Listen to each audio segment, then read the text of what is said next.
Welcome. My name is Thomas. I'm here to share in this video a conversation around COVID-19 and has it affected your business in any way? And if so, what was that like for you? Did you go out of business?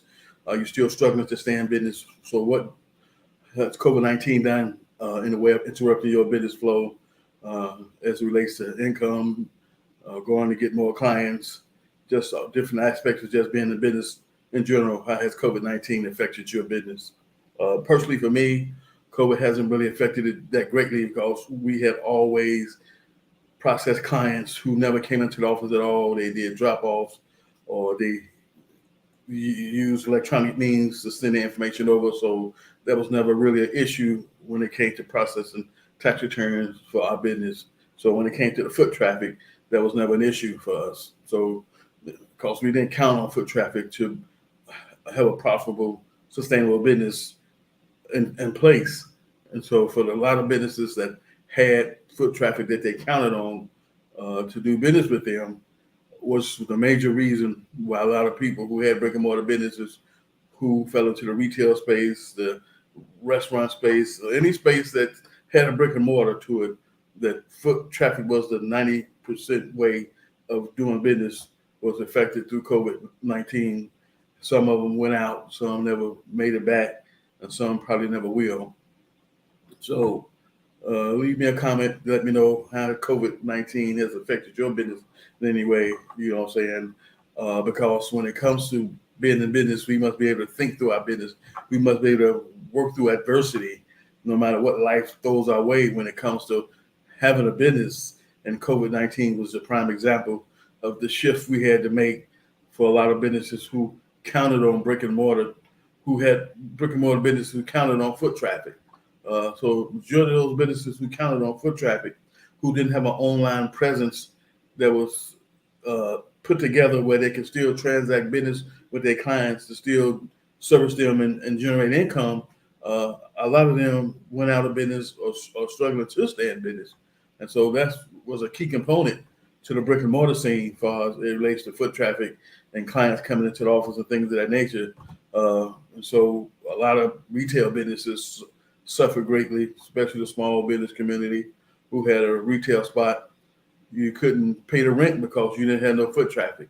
And then the sad part about it was you didn't have an online store that people could still purchase from you, which would allow you to still generate income. And so that was one of the biggest issues with a lot of brick and mortar businesses who counted on foot traffic once COVID did hit, is that they didn't have a way to still service their client based on their business model. So if you're a service-based business, having an online site where you can still have people book your services and come out and make money was important.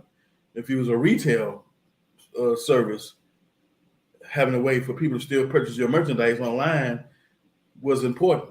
And so for people who didn't have an online presence where they could still transact business with their clients, regardless if it was online or offline, regardless of what business model it was, regardless of what industry it was, if you didn't have a way to make money online when COVID hit, a lot of people who counted on foot traffic basically suffered the most. And so, like I say, my tax preparation business, we didn't suffer at all because we had processed our clients for many years through electronic means where 60% of them never came into the office anyway to get a tax return done because they didn't have to. So when COVID hit, it didn't affect us like that because we didn't count on foot traffic to make our money.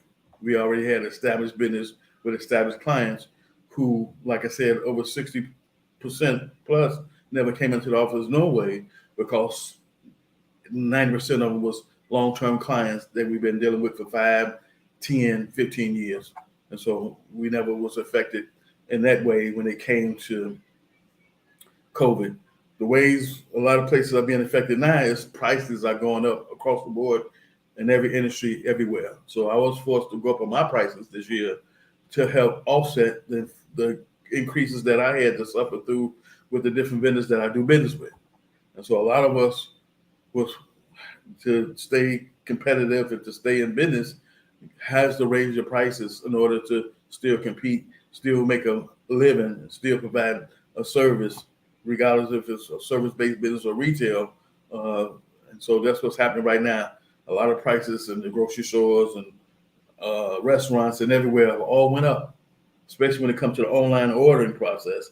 Now, maybe if you go inside, you might see a different price inside versus online, but that's what's happening with the online presence, is that a lot of companies who you can buy from online, who might have a restaurant that you can order from, more than likely those prices are higher online than they are if you walked into the restaurant and you're able to place an order that way. And so that was the experience I experienced last week with my wife as we went to a taco place that we buy tacos and fajita bowls from, is that the prices was higher online than it was inside the store. And I brought that to her attention because I wasn't aware of the prices going up strictly online versus inside the store, because I decided not to even purchase or order because of the prices went up online versus them not going up inside the store. That makes me know now that if I continue to buy from them, it'll be cheaper just to go to the place, order what I want, and bring it home with me. Unless I just can't really make it out or don't feel like really going, but I really want that particular meal that they serve. So when it comes to COVID-19, I ran into people who will stop dead in their tracks when they came to getting started, whatever business they were trying to do. COVID just knocked them down on their feet, off their feet, and they never got back up. They never got started. And that was the sad part. I had a new entrepreneur, business owner, who was looking to start a business in 2020, never got off the ground when COVID hit. And so hopefully, if you fall into that category, hopefully you've been able to regroup and get started on some level and to get some traction inside your business where you can start to build awareness, build your brand, build know, like, and trust in the marketplace. And the marketplace for me is the online scene, because that's where I produce 98% of my income is from online activity. I rarely make any money from local activity because I'm not really focused on local activity at this point.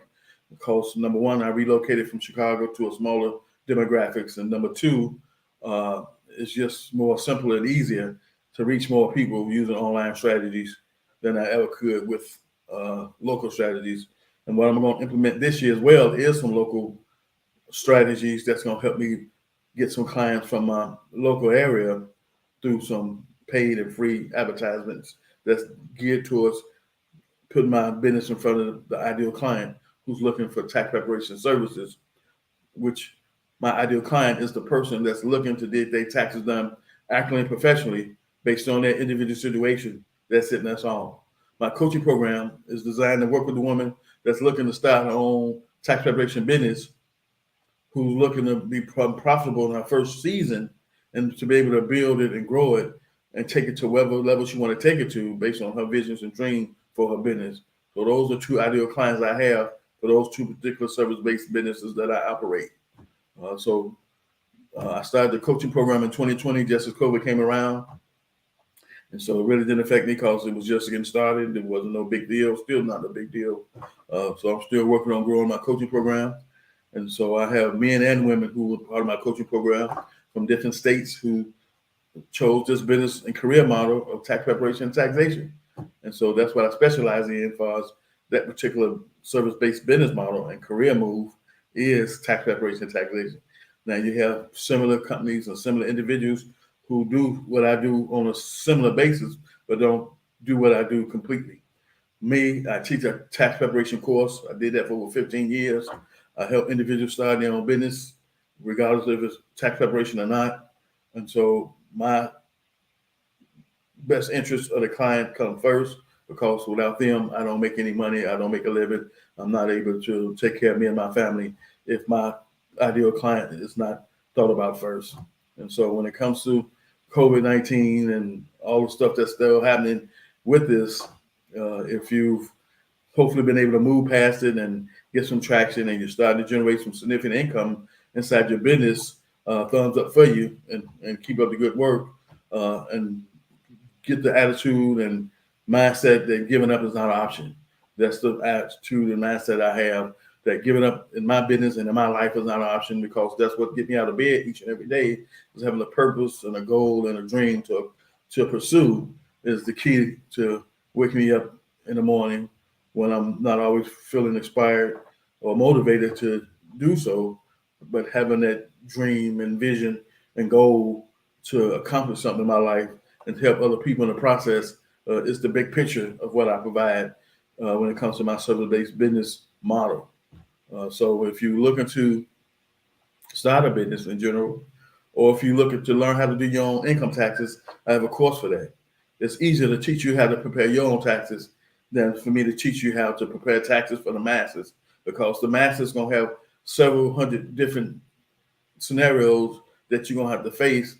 That knowledge and experience is gonna have to play a role in.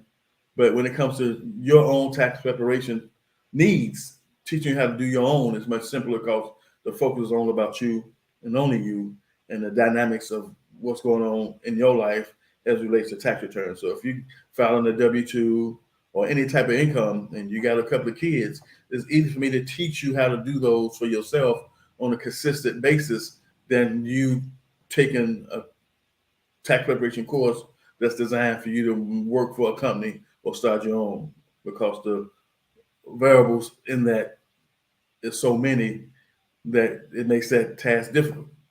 But for the person who wants to always want to learn how to do their own taxes, I have a program, flat rate 179, 12 sessions, 45 minutes each. We do a Zoom training session each session to help you learn how to fill out your taxes. We also use Team Viewer, which gives me remote access to your laptop or desktop, because it helps me to teach you better when I can see what you see, to help maneuver you through the process of learning how to prepare your own income taxes. So if you're interested in it, you can hit me at 779-800-5029, and we can talk, chat, let me walk you through what that process looks like, and you can decide from there, along with some information that I can email you to show you the actual training material that you'll have to learn that's going to be pinpointed just for you and only you. So if COVID has affected you in any way, and hopefully you've been able to bounce back from that and you've been able to move forward and generate some positive income and get your business off the ground and things are looking up for you, congratulations to you. Look forward to you being able to persevere through this uh, pandemic that we've been going through concerning your business, and look forward to seeing you in my next video.